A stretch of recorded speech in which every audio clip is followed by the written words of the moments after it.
current affairs. Panig sa katotohanan, panig sa pagbangon ng bayan. Huwag mo muna ituloy yung 3 p.m. deadlock. Sa ulo ng mga nagpapagang balita.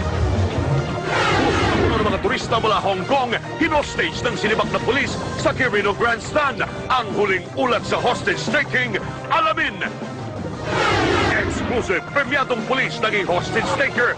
Bakit naging desperado si Senior Inspector Rolando Mendoza? Ang eksklusibong panayam, tutukan. Exclusive, lalaking nasa torture video, nakilala at nakasama umano sa kulungan ng ilang preso ng Binondo Police Station. Pagmamalupit, iginit ng mga preso. Para hindi matumba, may sinturon dito sa leeg. Maingat ako ngayon. Ang dami kong kailangang gawin. And if I have to, lecture you pa, I'm not going to bother to do this. Do you all hear me?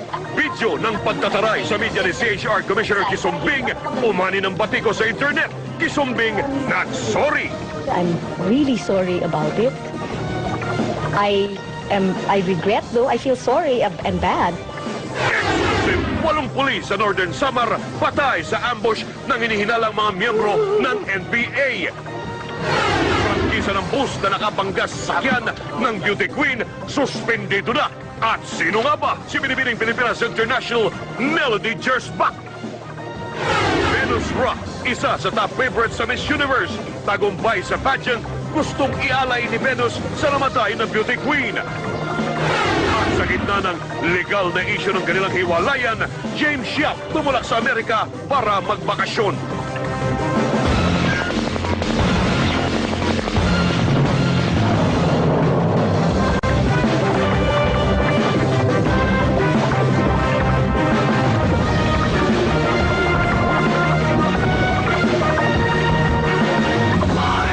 Mula sa ABS-CBN News Center, Manila, ito ang TV Patrol!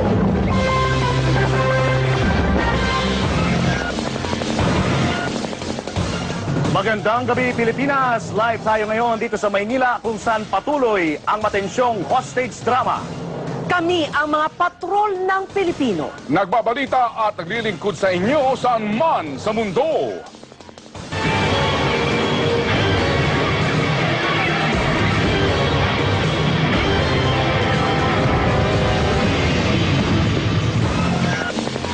Maabot na sa halos 9 na oras ang tensyon sa hostage-taking ng isang tourist bus sa Quirino Grandstand sa lungsod ng Maynila.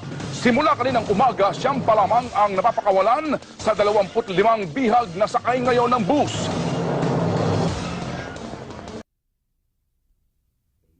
ABS-CBN News and Current Affairs. Panig sa katotohanan, panig sa pagbangon ng bayan.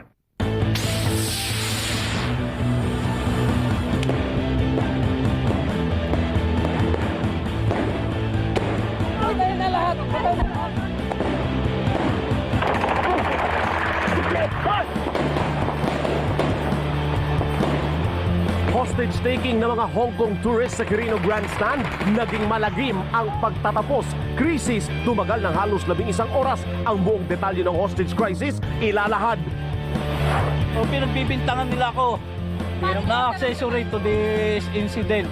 Tensyon, sumiklab matapos tumangging sumama sa mga pulis ang kapatid ng hostage-taker. Driver ng nabihag na tourist bus nakatakas, ilang turistang na hostage na iligtas ng buhay. Ang lagay ng mga nabihag, kumustahin natin live. Pagkakasibak sa tungkulin dahil sa kasong pangingikil dahilan ng panghuhostage ni dating Senior Inspector Rolando Mendoza. Buong mundo tumutok sa hostage crisis sa Maynila. Ang opisyal na pahayag ng Hong Kong government sa nangyaring pang-hostage, tutukan mga nahu-hostage may suicidal tendency ayon sa psychiatrist.